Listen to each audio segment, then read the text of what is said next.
عجب انداز ہے آواز میں میاں تشریف فرما ہے انتہائی ادب اور احترام کے ساتھ ہمارے مشفق و مربی استاد محترم حضرت مولانا اسلام اللہ قصص صاحب دامت برکاتہم العالیہ محتمم ادارہ محمودیہ قصبہ محمدی و صدر جمعیت علماء وسط زون اتر پردیش سے درخواست ہے کہ مجھے عشق کے پر لگا کر اڑا، مجھے عشق کے پر لگا کر اڑا، میری خاک جگنو بنا کر اڑا، جگر سے وہی تیر پھر پار کر تمنا کو سینوں میں بیدار کر۔ حضرت مولانا اسلام اللہ قصص صاحب مائک پر تشریف فرما۔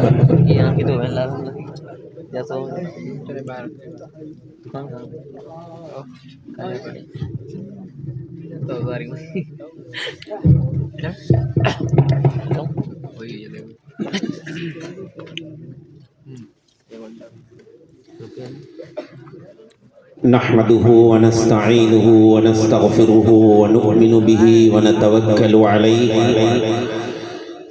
ونعوذ بالله من شرور أنفسنا ومن سيئات أعمالنا من يهده الله فلا مضل له ومن يضلل فلا هادي له ونشهد أن لا إله إلا الله وحده لا شريك له ونشهد أن سيدنا ومولانا محمدا عبده ورسوله قال تبارك وتعالى أعوذ بالله من الشيطان الرجيم بسم الله الرحمن الرحيم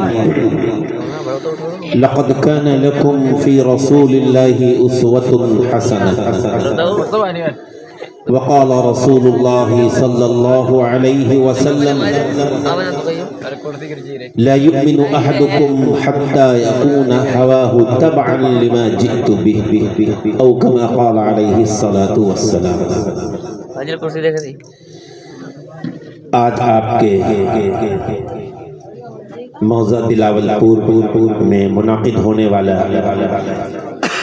سیرت النبی کے عنوان پر تشریف فرما انتہائی قابل صد احترام حضرات علماء کرام و حفاظ عظام و شعراء، ہمارے دینی اور ایمانی بھائیوں، پس پردہ ہماری مستورات، جیسا کہ آپ کے علم میں ہے کہ آج کے اس جلسے سیرت النبی کے اہم اور کلیدی مقرر حضرت اقدس مولانا مفتی توحید صاحب قاسمی دامت برکاتہم العالیہ، استاذ حدیث و فقہ جامعہ شاہی مراد آباد تشریف لا چکے ہیں۔ انہی کا ہی کلیدی پرمغز پر اثر اور تفصیلی بیان ہوگا۔ جیسا کہ آپ نے ناظم جلسہ سے سنا، میری بیماری اور علالت کا، چونکہ آپ میرے اپنے ہیں اور آپ کی اس دیار میں حاضری کی سعادت بھی گاہے بگاہے ملتی رہتی ہے، یہ میرے قریب کا جلسہ تھا تو اس لیے سوچا کہ حاضری ضرور دوں گا۔ اب دعا فرمائیں کہ مجھ حقیر ناچیز بیمار شخص سے اللہ تبارک و تعالی کچھ باتیں دین کی ایسی کہلوا دے کہ جس پر کہنے والے کو بھی اور سننے والوں کو عمل کی توفیق نصیب ہو جائے۔ انسان کی فطرت اور انسان کا مزاج یہ ہے کہ وہ کسی نہ کسی کو اپنا آئیڈیل بنانا چاہتا ہے، اور جس کا جو آئیڈیل ہوتا ہے اس کو وہ پسند کرتا ہے، اس کے بالوں کی کٹنگ کو، اس کے لباس کو، اس کے بولنے کے انداز کو، یہ انسانی فطرت ہے۔ لیکن اس رب ذوالجلال نے، اس اللہ نے ہم لوگوں کے لیے یہ کام بڑا آسان فرما دیا۔ اگر اللہ ہم پر یہ چھوڑ دیتا کہ تم دنیا کے کسی شخص کو اپنا آئیڈیل اور نمونہ بنا لو تو ہمارے لیے بڑی دشواری تھی۔ کوئی شخص کسی کرکٹر کو اپنا آئیڈیل بناتا، کوئی کسی فلم اسٹار کو بناتا جیسا کہ ہمارے نوجوان بنا رہے ہیں، کچھ عورتیں دنیا کے کسی بڑے اسکالر کو اپنا آئیڈیل بناتی،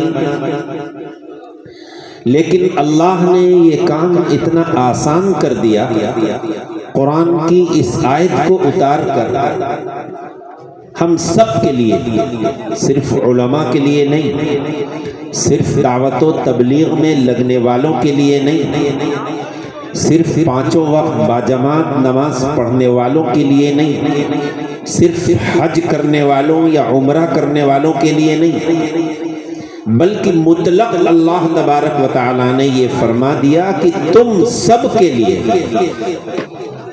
اللہ کی رسول میں، حضور اقدس صلی اللہ علیہ وسلم کی ذات اقدس میں ایک عمدہ آئیڈیل اور نمونہ ہے۔ گویا کہ ہمارے لیے آئیڈیل اور نمونہ کون ہے؟ کوئی نہیں۔ دنیا کی بڑی سے بڑی شخصیت ہمارا آئیڈیل اور نمونہ نہیں بن سکتی۔ ہمارے لیے آئیڈیل اور نمونہ اگر کوئی ذات ہے تو وہ حضور اقدس صلی اللہ علیہ وسلم کی ہے۔ اب یہاں پر ایک اور نقطہ سمجھیے، اللہ نے یہ بھی نہیں فرمایا کہ حضور اقدس صلی اللہ علیہ وسلم کی ذات اقدس تمہارے لیے نماز میں، روزے میں، زکوٰۃ میں اور حج میں، یعنی ان چار عملوں میں آئیڈیل ہے۔ اگر یہ ہوتا تو یہ قرآن اس طرح اترتا، آیت اس طرح اترتی، لَقَدْ كَانَ لَكُمْ فِي رَسُولِ اللَّهِ فِي الصَّلَاةِ وَالزَّكَاةِ وَالْحَجِّ وَالصَّوْمِ أُسْوَةٌ حَسَنَةٌ، کہ حضور اقدس صلی اللہ علیہ وسلم تمہارے لیے نمونہ اور آئیڈیل ہے نماز میں۔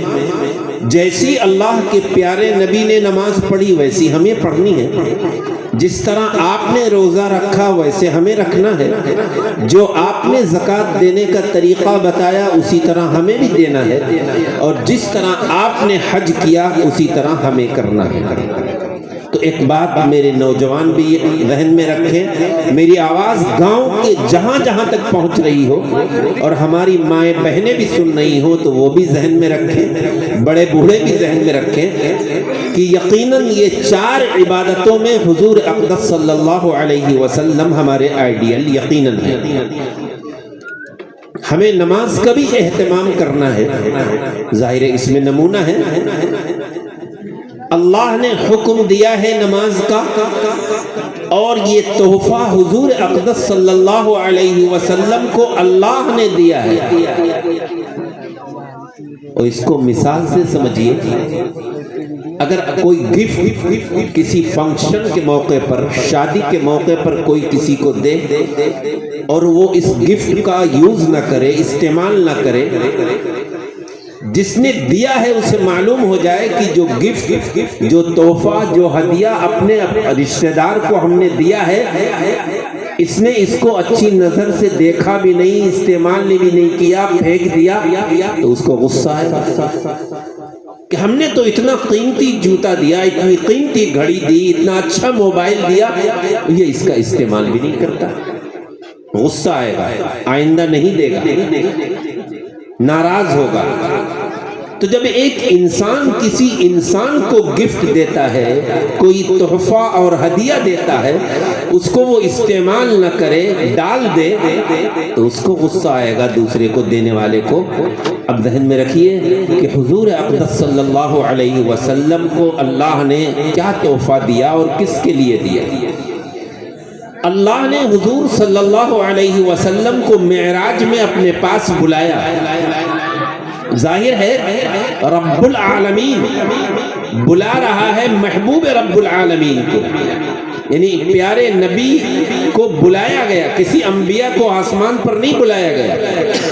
اب جب آپ تشریف لے گئے حضور صلی اللہ علیہ وسلم، تو جو گفتگو ہوئی وہ موضوع نہیں ہے، ٹاپک نہیں ہے، لیکن ہدیے میں اور تحفے میں اور گفٹ میں اس رب ذوالجلال نے حضور صلی اللہ علیہ وسلم کو کیا دیا؟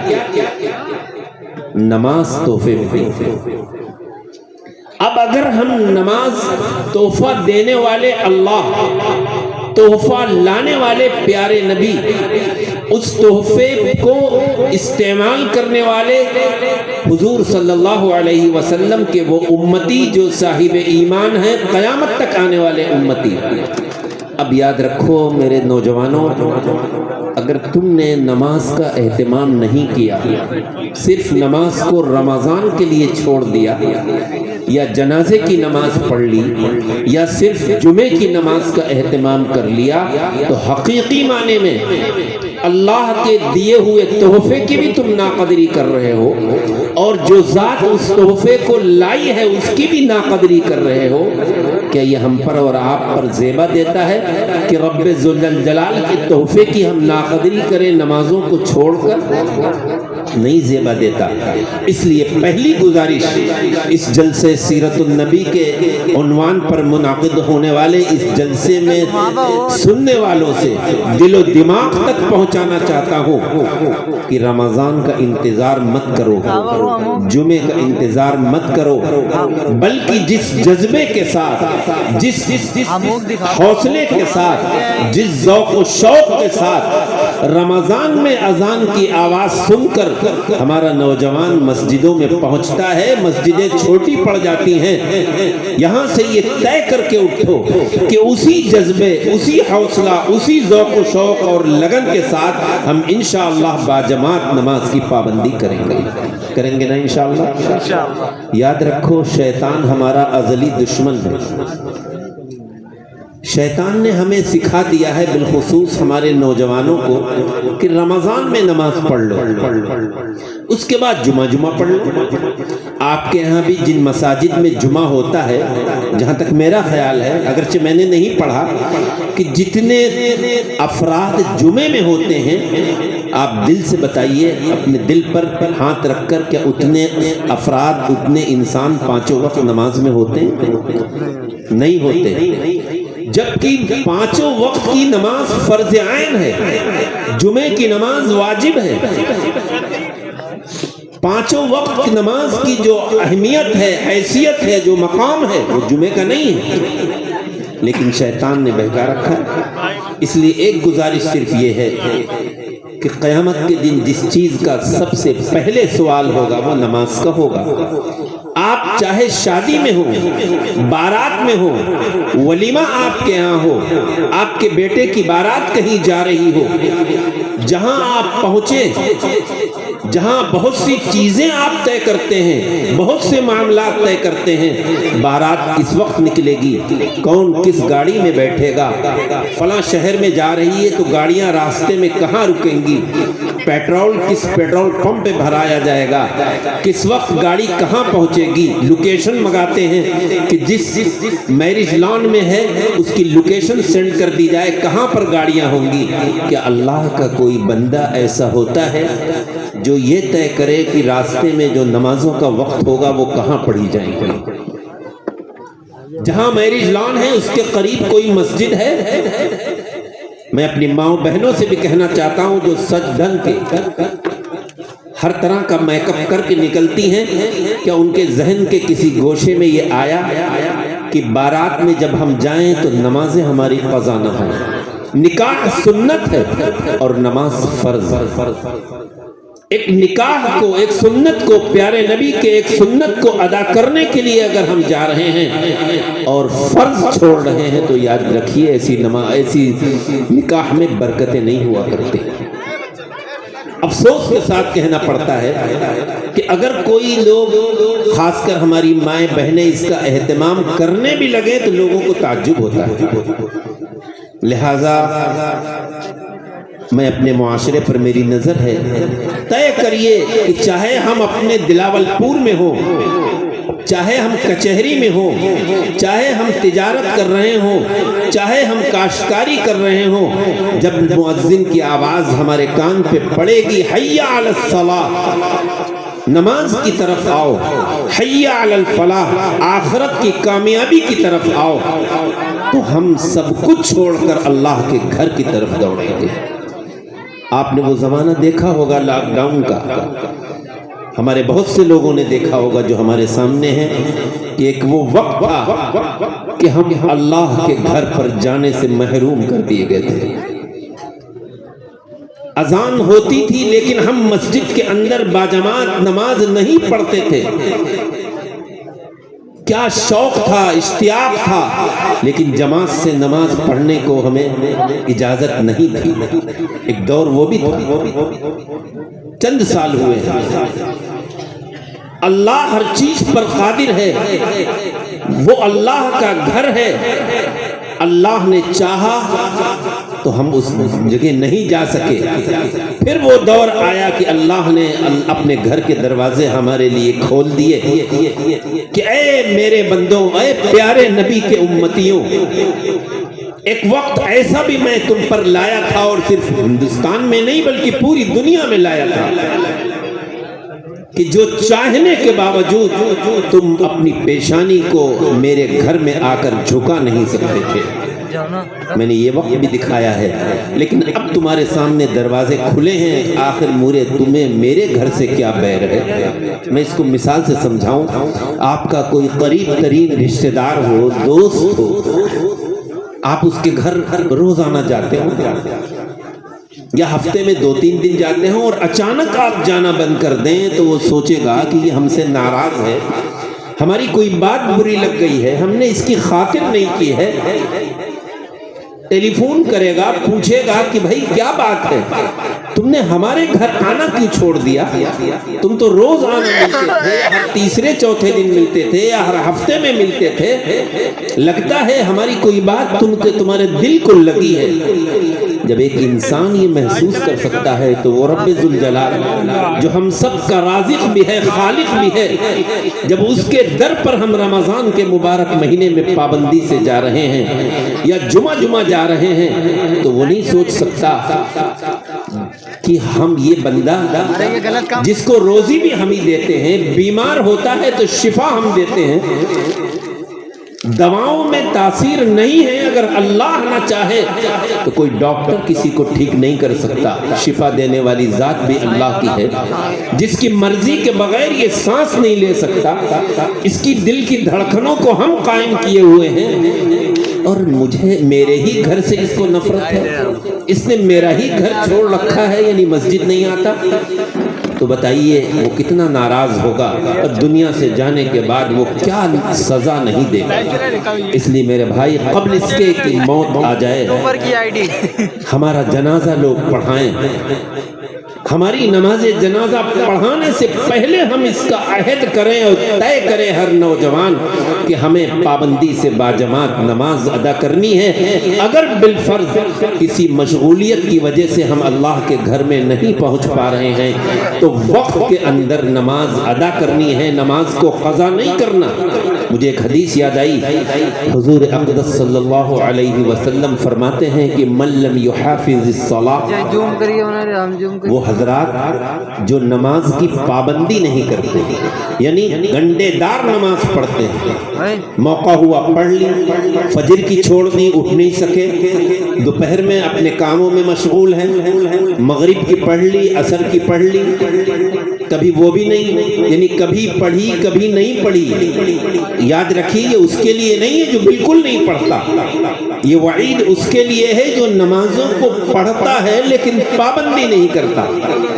جتنی پابندی سے وہ اپنی دکان پر جاتا ہے، جتنی پابندی سے وہ اپنے معاش کے لیے نکلتا ہے اپنے یہاں سے، اس پابندی سے وہ اللہ کے گھر میں نہیں جاتا. تو حضور صلی اللہ علیہ وسلم فرماتے ہیں کہ ایسے شخص کا حشر حامان، شداد اور فرعون کے ساتھ ہوگا. اندازہ لگائیے کہ جو شخص نماز ہی نہیں پڑھتا اس کا دوزخ میں اور جہنم میں کیا حشر ہوگا. ایسا شخص جو شداد، فرعون اور حامان کے ساتھ ہوگا، جو نمازوں کو پڑھتا بھی ہے لیکن پابندی نہیں کرتا. اس لیے میرے عزیزوں، میرے دوستوں اور بالخصوص میرے نوجوانوں، موت کا انتظار مت کرو، نہ معلوم کب آ جائے. طے کر لو کہ ہمیں چاہے کچھ بھی ہو، ہم کتنے بھی بزی ہوں، لیکن 5 وقت ہمیں اپنے ماتھے کو اللہ کے سامنے رکھنا ہے. رکھو گے نا انشاءاللہ؟ ان جلسوں کا یہی مقصد ہے. حضور اقدس صلی اللہ علیہ وسلم نے تو ایک مرتبہ یہ فرمایا کہ میرا دل یہ چاہتا ہے کہ میں حضرت بلال سے کہوں کہ اذان دے، اور اس کے بعد دیکھوں میں گھروں کا چکر لگا کر مدینہ منورہ میں کہ کون اذان کی آواز سن کر نہیں آتا، مسجد نہیں آتا۔ بہت ممکن ہے وہ گھر پر پڑھ لیتا ہو۔ اللہ کے پیارے نبی جو رحمت للعالمین ہیں، جن کو جلدی غصہ نہیں آتا، سراپا شفیق اور رحیم ہیں، فرماتے ہیں کہ میرا دل یہ چاہتا ہے کہ میں ایسے گھروں میں آگ لگا دوں، خدا کی قسم اگر مجھے بچوں کا، بیماروں کا اور عورتوں کا خوف نہ ہوتا تو میں ایسا کرتا۔ بیماروں پر جماعت سے نماز نہیں، عورتوں پر نہیں ہے۔ یہ کون کہہ رہا ہے جو رحمت للعالمین؟ میں تو کبھی کبھی سوچتا ہوں اگر فجر کی نماز میں مؤذن مسجدوں سے یہ اذان دے دے کہ نماز کے لیے آؤ، نماز کی طرف آؤ، تو کافی تھا۔ اور وہ یہ کہہ دے کہ دیکھو یہ نماز اس وقت ہے، ظہر کی اس وقت ہوگی، عصر کی اس وقت، اور مغرب کی اس وقت، اور عشاء کی اس وقت۔ تو ایک مسلمان کے لیے، ایک ایمان والے کے لیے صحیح معنی میں ایک بندے کی بندگی یہ ہے کہ فجر کی اذان کے بعد سے لے کر اور عشاء تک وہ پابندی سے نماز میں آتا۔ لیکن اللہ نے کتنا رحم و کرم ہم پر کیا ہے کہ اللہ نے اپنے گھر سے پانچوں وقت یہ آواز لگوائی ہے کہ حی علی الصلاۃ، نماز کی طرف آؤ، حی علی الفلاح، آخرت کی کامیابی کی طرف آؤ، اور ہمارے سر پہ جو نہیں لگی۔ اس لیے میرے بھائی نمازوں کا اہتمام کرو، چاہے بارات ہو، چاہے غم کا موقع ہو، چاہے خوشی کا موقع ہو۔ یاد رکھو دوست تمہیں مصیبت میں دوستوں کے تم کام آتے ہو، لیکن جب قبر میں سوالوں کا جواب نہیں دے سکو گے تو کون کام آئے گا؟ ایک بات تو مجھے یہ کہیے۔ دوسری بات، چونکہ سیرت کا عنوان ہے اور میں نے یہ بات کہی ہے کہ حضور اقدس صلی اللہ علیہ وسلم ہمارے لیے آئیڈیل اور نمونہ ہے، تو عبادتوں میں ہم نے صرف ایک عبادت کا تذکرہ اس وقت کیا ہے، بقیہ ایک لمبا موضوع ہے۔ رمضان سے پہلے اگر اتفاق ہوا تو ہم زکوٰۃ کے بارے میں یا روزے کے بارے میں بھی بتلائیں گے۔ اس کے بعد یہ سمجھیے کہ حضور اقدس صلی اللہ علیہ وسلم ہمارے لیے آئیڈیل معاملات اور لین دین میں بھی ہیں۔ حضور صلی اللہ علیہ وسلم ہمارے لیے آئیڈیل بارات، نکاح اور ولیمے میں بھی ہیں۔ خوشی کا موقع ہو یا غم کا موقع ہو، اس میں بھی ہمارے لیے آئیڈیل ہے۔ باراتوں کا اس وقت سیزن ہے، بہت سی شادیاں ہو رہی ہیں۔ ہم اس وقت صرف یہ کہنا چاہتے ہیں کہ ہم نے نمازوں میں تو حضور کو اپنا آئیڈیل بنا لیا۔ ہم علماء سے پوچھتے ہیں کہ بتائیے نماز کیسی پڑھنی چاہیے، نماز میں اگر کوئی عمل یہ چھوٹ جائے تو نماز ہوگی یا نہیں؟ لیکن ہم میں سے کتنے ایسے ہیں جنہوں نے شادیوں میں حضور اقدس صلی اللہ علیہ وسلم کو اپنا آئیڈیل بنایا؟ اس میں کیا آئیڈیل ہے؟ شادی کے طے ہونے سے لے کر شادی ہونے تک، نکاح کے طے ہونے سے لے کر نکاح ہونے تک، اور ازدواجی زندگی میں کیا حضور اقدس صلی اللہ علیہ وسلم ہمارے آئیڈیل نہیں ہے؟ ایک شخص اپنے بیٹے کے لیے بیوی لانا چاہتا ہے، یعنی اپنی بہو لانا چاہتا ہے، تو کیا اس سلسلے میں حضور صلی اللہ علیہ وسلم کا کوئی ارشاد مبارک ہمارے سامنے نہیں ہے؟ نہیں ہے، ہم آزاد نہیں ہیں۔ حضور صلی اللہ علیہ وسلم نے فرمایا کہ جس بچی کو تم اپنے گھر کی بہو بنانا چاہتے ہو، اپنے بیٹے کی بیوی بنانا چاہتے ہو، نوجوان بھی یہ سن لیں اور ان کے ذمہ داران بھی سن لیں، عام طور سے نکاح 4 باتوں کو دیکھ کر کیا جاتا ہے۔ 4 چیزیں دیکھی جاتی ہیں نکاح میں، حضور فرماتے ہیں۔ مال بھی دیکھا جاتا ہے، خاندان بھی دیکھا جاتا ہے، حسن و جمال بھی دیکھا جاتا ہے، خوبصورتی بھی دیکھی جاتی ہے، اور دینداری بھی دیکھی جاتی ہے۔ غور سے سمجھیے گا۔ لیکن آخر میں حضور اگر کسی کو یہ چاروں چیزیں مل جائیں آنے والی بہو میں، کسی نوجوان کو اپنی بیوی میں، کہ جس خاندان سے اس کا تعلق ہے وہ خاندان بھی مل گیا, خوبصورتی بھی مل گئی, مال بھی مل گیا, پیسہ بھی اس کے ماں باپ کے پاس ہے, اور دینداری بھی مل گئی. بڑا خوش نصیب ہے. لیکن حضور صلی اللہ علیہ وسلم آخر میں یہ بات فرماتے ہیں فاظفر بذات الدین او تربت یداک.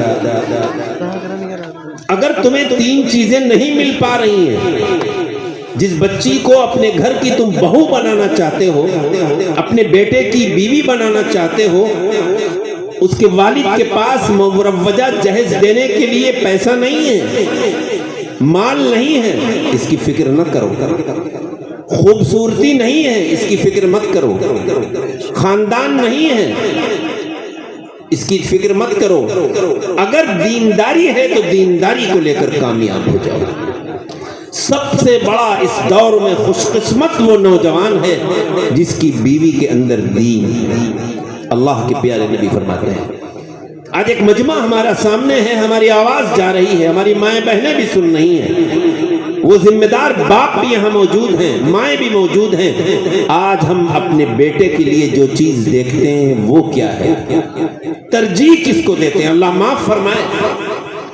آج ہم لڑکی کے باپ کا پیسہ ہماری نظر پہ ہوتا ہے کہ یہ مروجہ جہیز دے سکتا ہے یا نہیں, ہماری ڈیمانڈ پوری کر سکتا ہے یا نہیں, اس کے اندر خوبصورتی ہے یا نہیں. لیکن اگر وہ دیندار بھی ہے, وہ لڑکی نماز کی پابند ہے, با پردہ ہے, اس کے اندر تقوی ہے, لیکن اس کا باپ غریب ہے, اس کا باپ ایک مڈل کلاس کا ہے, اس کا باپ پھیری لگاتا ہے, تو اللہ معاف فرمائے کتنے ہم میں سے ایسے لوگ ہیں جو دینداری کو پس پش ڈال دیتے ہیں اور رشتہ نہیں قبول کرتے کسی نہ کسی بہانے سے, کہ ہمیں فلاں جگہ اتنا مل رہا تھا.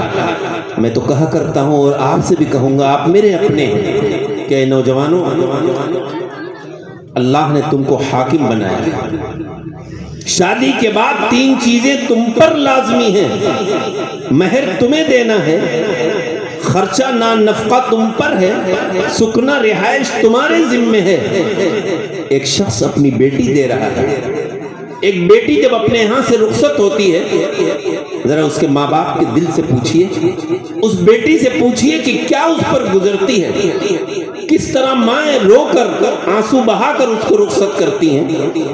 ایک بیٹی اپنے بہنوں کو چھوڑتی ہے, بھائیوں کو چھوڑتی ہے, اپنے ماں باپ کو چھوڑتی ہے, اپنی سہیلیوں کو چھوڑتی ہے, اپنے وطن عزیز کو چھوڑ کر کہیں اور جا رہی ہوتی ہے.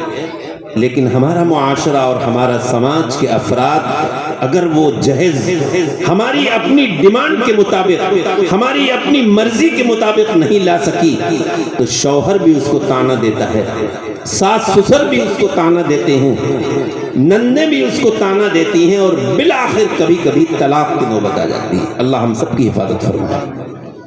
اس لیے میرے بھائی, برادران وطن کی طرح ہم یہ چیز اپنے اندر نہ لائیں. اگر ایک بچی کچھ نہیں لائی ہے, ایک شخص نے اپنے جگر کے ٹکڑے کو, اپنے لخت جگر اور نور نظر کو آپ کے حوالے کر دیا ہے, تو اگر آپ کو 4 ویلر نہیں ملی ہے, 2 ویلر نہیں ملی ہے, بیڈ اور صوفہ نہیں ملا ہے, واشنگ مشین نہیں ملی ہے, تو اس کی فکر مت کریے. کیا آپ ان بھکاریوں کی طرح بھکاری ہیں جو در در مانگتا ہے, جہاں زیادہ ملے وہاں دعائیں دیتا ہے, جہاں نہ ملے وہاں بد دعا دیتا ہے؟ یہ کیسے لوگ ہیں؟ میں تو سمجھتا ہوں کہ جہیز کے مانگنے والوں, جہیز کی ڈیمانڈ کرنے والوں, جہیز کی امید کرنے والوں میں اور کٹورا لے کر بھیک مانگنے والوں میں کوئی فرق نہیں. آپ بڑے بھکاری ہیں, وہ تو چھوٹا بھکاری ہے, آپ زیادہ بڑے بھکاری ہیں, اس لیے بھکاری مت بنیے. الرجال قوامون علی النساء, مرد عورتوں پر حاکم ہیں. آپ کی حاکمیت اور بادشاہت کہاں چلی جاتی ہے؟ گویا کہ آپ اپنے عمل سے یہ کہتے ہیں کہ دیکھو اے بیٹی والوں, میں بالکل فقط حال ہوں, میرے پاس لیٹنے کے لیے بیڈ نہیں ہے, لٹالنے کے لیے, بیٹھالنے کے لیے صوفہ نہیں ہے, پانی کو ٹھنڈا کرنے کے لیے فریج نہیں ہے، کپڑوں کو دھونے کے لیے واشنگ مشین نہیں ہے، ہمارے پاس کولر یا اے سی نہیں ہے، میرے پاس ٹو ویلر یا فور ویلر کچھ نہیں ہے، میں بالکل فقط حال ہوں، تم آ کر ہمارا گھر بھرو، ڈوب مرنے کا مقام ہے۔ اس لیے میرے بھائی جہاں تک ہو سکے، میں تو یہ بھی کہتا ہوں کہ جہاں تک ہو سکے منع کیا جائے، اس کے باوجود ایک شخص بغیر اپنے اوپر قرض کا بوجھ لادے بسہولت اگر کچھ دیتا ہے تو اس کو قبول کرنے میں بھی کوئی حرج نہیں ہے۔ ایک بات اللہ کے پیارے نبی ہمارے اس میں بھی آئے ہیں۔ دوسری بات باراتوں کے سلسلے میں ہمارا رویہ یہ ہے کہ ہم یہ کہتے ہیں کہ ہمارا خاندان بڑا ہے، ہماری سماج میں عزت ہے، ہمارے دوستوں کا بڑا حلقہ ہے، ہم تو 200-250 سے کم نہیں آ سکیں گے۔ ارے اللہ کے بندو، مہمان وہ تمہارے ہیں اور دوسرے کے دروازے پر کیوں اس کو لے جا رہے ہو؟ اللہ کے پیارے نبی نے فرمایا ولیمہ کرو، ولیمہ کرو، آپ اپنی حسب حیثیت جتنا چاہیں ولیمہ کریں، آپ 5000 لوگوں کو بلائیں، 10,000 کو بلائیں، 50,000 کو بلائیں، لیکن اگر کوئی لڑکی والے کہہ رہے ہیں کہ بھائی آپ ہمارے ہاں 20 لوگ آ جائیے، 25 لوگ آ جائیے، 5 لوگ یا 10 لوگ آ جائیے، تو آپ زبان سے یہ مت کہیے کہ ہمارا تو خاندان بڑا ہے، میں کس کو چھوڑوں۔ اور آپ سے بھی ایک بات کہنا چاہتا ہوں کہ اگر آپ کے قریب ترین رشتہ دار، جملہ ذرا غور فرمائیے گا، اگر آپ کا قریب ترین رشتہ دار، سگے چچا، سگے ماموں، سگی خالہ، سگا بھائی، آپ کو اگر بارات میں نہ پوچھے تو شکوہ و شکایت نہ کریے، ورنہ معاشرے میں یہ جملہ عام ہے کہ ولیمے میں پوچھ لیا، بارات میں تو لے نہیں گئے، صبح سے شام اٹھتے بیٹھتے ہیں۔ ارے ولیمہ سنت ہے، ولیمے کی دعوت سنت ہے، عقیقے کی دعوت سنت ہے، اس شخص نے ایک سنت کام کیا ہے، اور اگر بارات میں نہیں لے گیا تو اس نے بہت بڑا احسان کیا ہے، بلکہ اس سے کبھی کہیں کہ اللہ تمہیں جزائے خیر دے کہ تم نے ہم کو بارات میں نہیں پوچھا، میرے پاس ٹائم نہیں تھا اتنا، میں بزی آدمی ہوں۔ لیکن ہمارا معاشرے میں اور سماج میں کیا ہے کہ اس سلسلے میں حضور صلی اللہ علیہ وسلم ہمارے آئیڈیل نہیں ہیں۔ بھائی کہتے ہیں لوگ، ابھی میں ایک ویڈیو دیکھ رہا تھا، بہت وائرل ہوا کہ ایک شخص کی بات طے ہو گئی، لڑکی والے اور لڑکے والے، بچولیا ایک تھا جس نے یہ بات طے کروائی تھی، تو اس کے بعد وہ گئے لڑکی کے باپ سے ملنے، اور وہ بچولیا جس نے یہ رشتہ طے کروایا تھا وہ بھی تھا، تو کہا کہ بھائی ایسا ہے کہ رشتہ تو ہمارے بیٹے کا آپ کی بیٹی سے طے ہو گیا، لیکن میں نے سوچا کچھ بات آپ سے کر لوں۔ انہوں نے کہا یہ کچھ خاص بات کرنے آئے ہیں۔ بھائی کیا بات ہے؟ کہا بات یہ ہے کہ دیکھیے رشتہ تو یہ پکا ہو گیا، لیکن بس میری ایک ڈیمانڈ ہے، ایک درخواست ہے، وہ یہ کہ میرے جو 200 باراتی آئیں گے ذرا ان کا خیال کر لیجیے۔ ذرا آپ جملہ سنیے گا، میرے جو 200 باراتی جو میرے مہمان آئیں گے ان کا ذرا آپ خیال رکھیے گا، بس مجھے اور کچھ نہیں چاہیے۔ تو بڑی اچھی بات کہی انہوں نے، اور چہرے سے لگ رہا تھا دیندار آدمی، بہت ممکن ہے عالم ہو۔ کہا اچھا وہ مہمان آپ کے ہیں یا ہمارے؟ کہنے لگے مہمان تو ہمارے ہیں۔ کہا مہمان جب آپ کے ہیں تو میں کیوں خیال کروں؟ مہمان آپ کے ہیں، گھر میرا، یہ کون سا طریقہ ہے؟ اسلام میں بارات کا کوئی تصور نہیں ہے۔ تو دنیا بڑی اچھی بات کہی، آپ زکوٰۃ کے مستحق ہیں؟ کہنے لگے یہ کیسی بات کر رہے ہیں بتائیے، زکوٰۃ؟ کہا جی میرے پاس زکوٰۃ کی رقم ہے اور میں خیال کر لوں گا، میں یہ سمجھ لوں گا کہ آپ بھی اور آپ کے باراتی بھی زکوٰۃ کے مستحق ہیں، مال کے میل کے مستحق ہیں، میں اس زکوٰۃ کی رقم سے ان کی خاطر تواضع کروں گا۔